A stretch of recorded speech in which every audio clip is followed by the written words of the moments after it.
Okay, this is definitely one of my favorites. It's about a little mouse. You see that?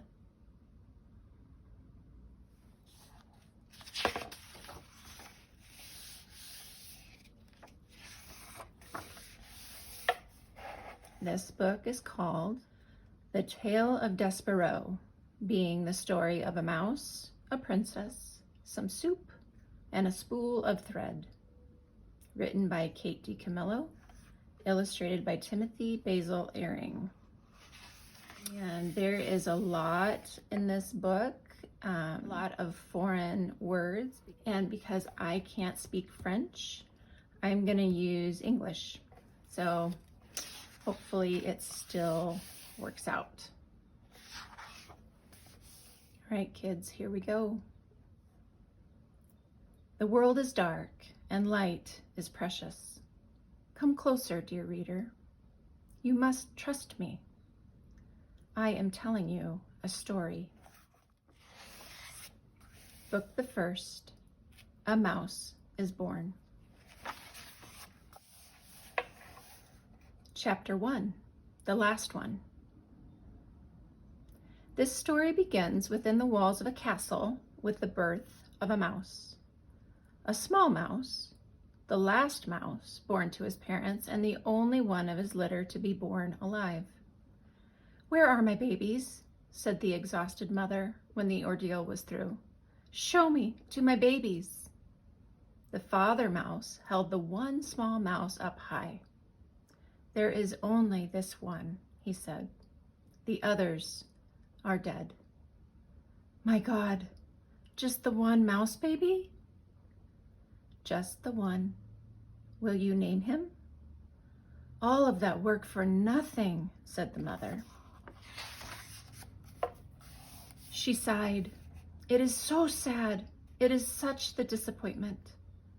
She was a French mouse who had arrived at the castle long ago in the luggage of a visiting French diplomat. Disappointment was one of her favorite words. She used it often.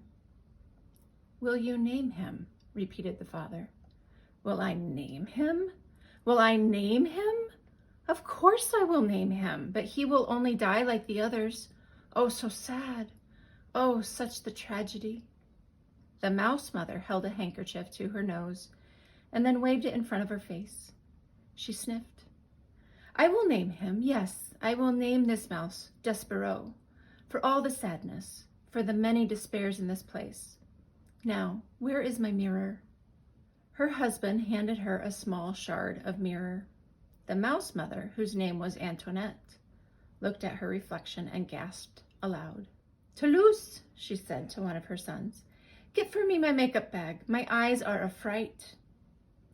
While Antoinette touched up her eye makeup, the mouse father put Despereaux down on a bed made of blanket scraps.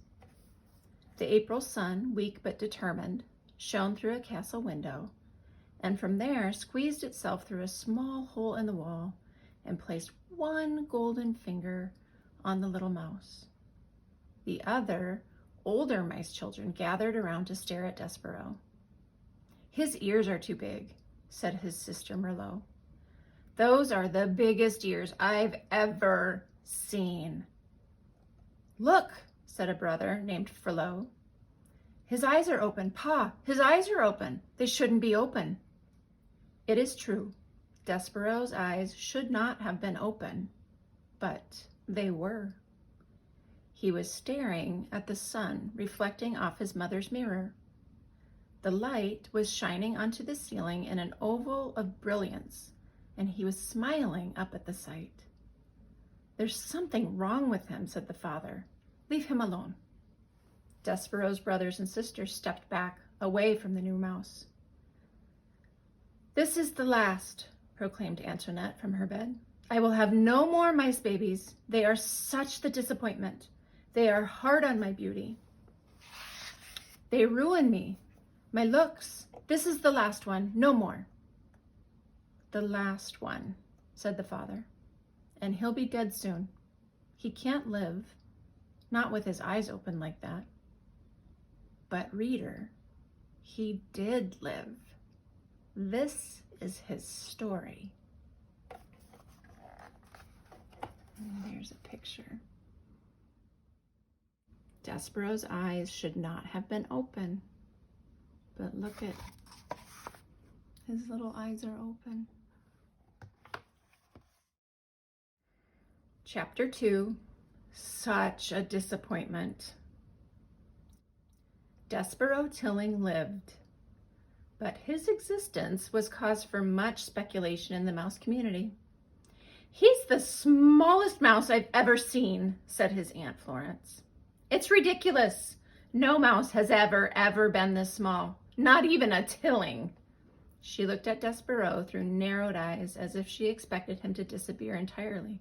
"No mouse," she said again, "ever." Despereaux, his tail wrapped around his feet, stared back at her. "Those are some big ears he's got too," observed his Uncle Alfred. "They look more like donkey ears if you ask me."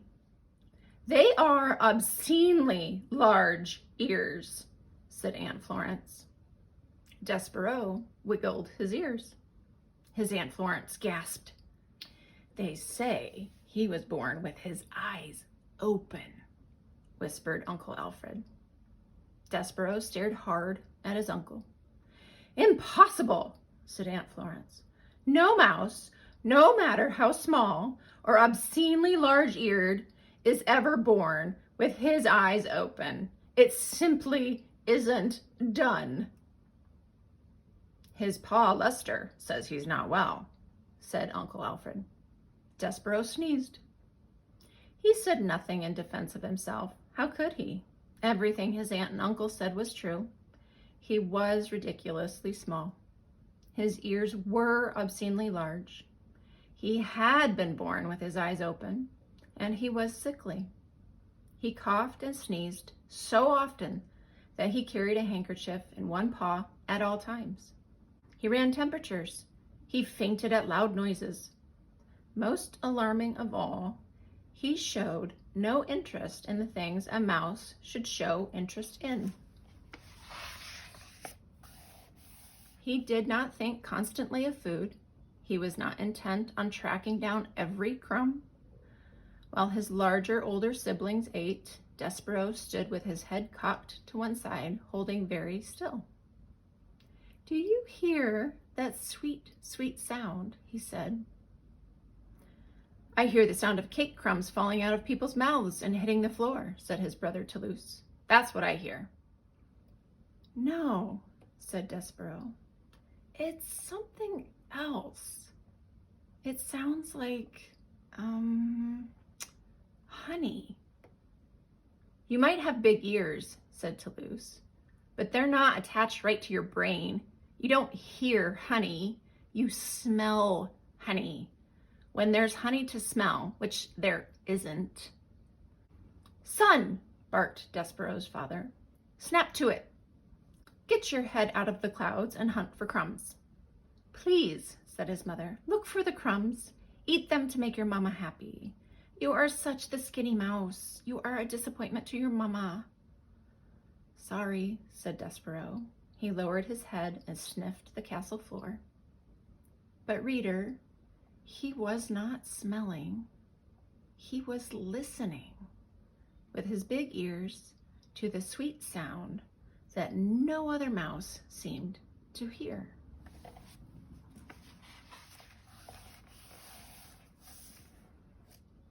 Chapter 3, Once Upon a Time.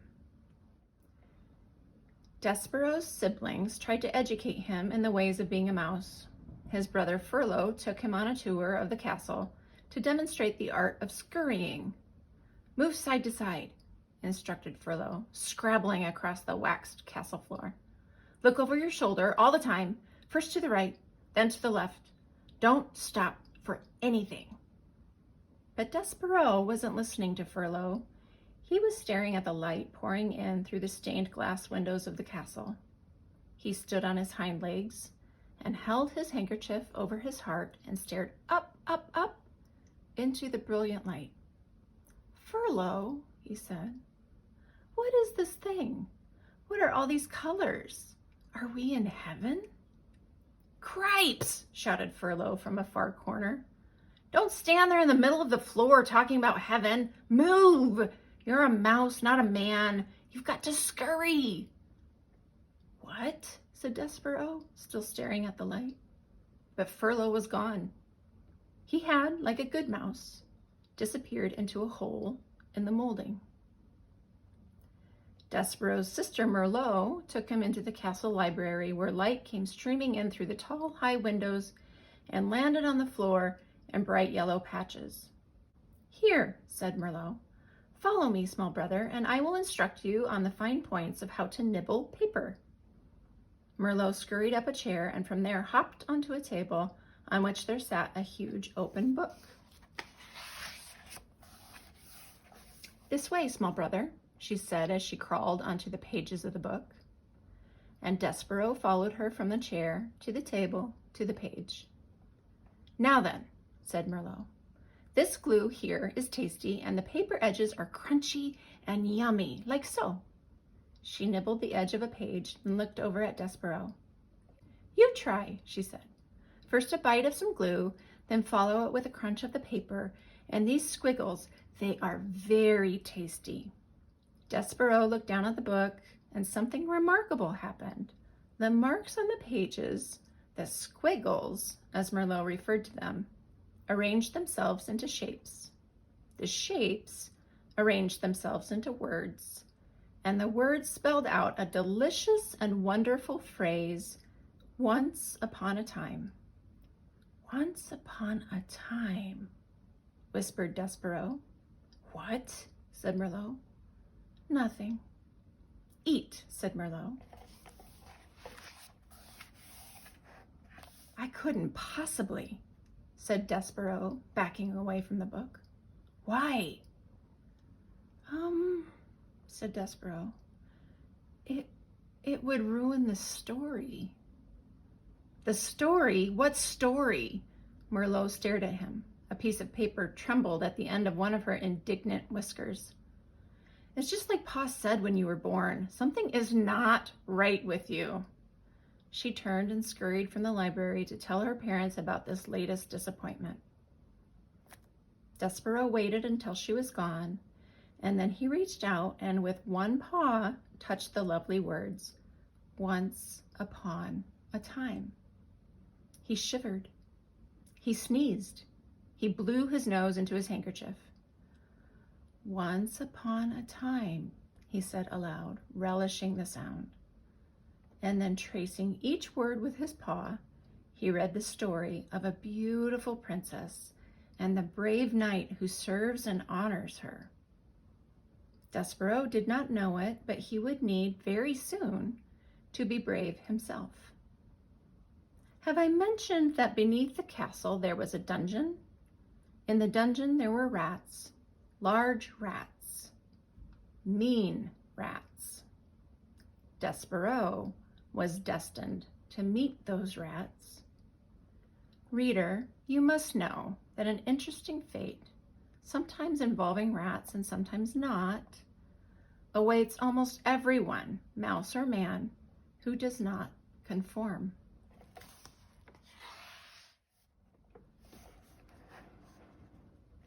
Chapter 4, Enter the Pea. Despereaux's brothers and sisters soon abandoned the thankless task of trying to educate him in the ways of being a mouse. And so, Despereaux was free. He spent his days as he wanted. He wandered through the rooms of the castle, staring dreamily at the light streaming in through the stained glass windows. He went to the library and read over and over again the story of the fair maiden and the knight who rescued her. And he discovered, finally, the source of the honey-sweet sound. The sound was music. The sound was King Philip playing his guitar and singing to his daughter, the Princess P, every night before she fell asleep. Hidden in a hole in the wall of the princess's bedroom, the mouse listened with all his heart. The sound of the king's music made Despereaux's soul grow large and light inside of him. Oh, he said, it sounds like heaven. It smells like honey. He stuck his left ear out of the hole in the wall so that he could hear the music better. And then he stuck his right ear out so he could hear better still. And it wasn't too long before one of his paws followed his head, and then another paw, and then without any real planning on Despereaux's part, the whole of him was on display, all in an effort to get closer to the music. Now, while Despereaux did not indulge in many of the normal behaviors of mice, he did adhere to one of the most basic and elemental of all mice rules. Do not ever, under any circumstances, reveal yourself to humans. But the music made him lose his head and act against the few small mouse instincts he was in possession of. And because of this, he revealed himself, and in no time at all, he was spied by the sharp-eyed Princess P. "Oh, Papa," she said, "look, a mouse." The king stopped singing. He squinted. The king was nearsighted. That is, anything was not right in front of his eyes was very difficult for him to see. "Where?" said the king. "There," said the Princess P. She pointed. "That, my dear P, is a bug, not a mouse. It is much too small to be a mouse." No, it's a mouse." "A bug," said the king, who liked to be right. "A mouse," said the P, who knew that she was right. As for Despereaux, he was beginning to realize that he had made a very grave error. He trembled, he shook, he sneezed, he considered fainting. "He's frightened," said the P. "Look, he's so afraid he's shaking. I think he was listening to the music. Play something, Papa." "A king play music for a bug?" King Philip wrinkled his forehead. "Is that proper, do you think? Wouldn't that make this into some kind of topsy-turvy, wrong-headed world if a king played music for a bug?" "Papa, I told you he's a mouse," said the P. "Please?" "Oh, well, if it will make you happy, I, the king, will play music for a bug." "A mouse," corrected the P. The king adjusted his heavy gold crown. He cleared his throat, he strummed the guitar, and started to sing a song about stardust.